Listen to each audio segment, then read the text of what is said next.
Invité de l'émission Rotten s'enflamme ce jeudi sur RMC, le président de l'OM, Pablo Longoria, a évoqué le cas de Gerson, peu utilisé ces dernières semaines par Igor Tudor.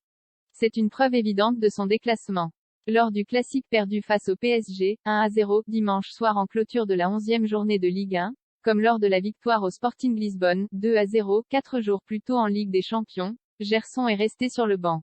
Malgré un scénario favorable contre le Sporting, Igor Tudor n'avait pas jugé utile de donner du temps de jeu aux Brésiliens malgré 5 changements effectués en cours de match. Même constat pour le choc au Parc des Princes.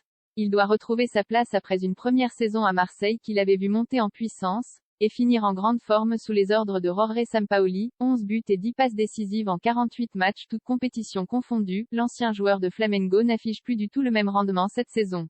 Le style de jeu de Tudor et la concurrence imposée par le technicien croate ne jouent pas en sa faveur, pas plus que ses prestations moyennes ces dernières semaines, à tel point que la rumeur d'un départ dès cet hiver a récemment vu le jour.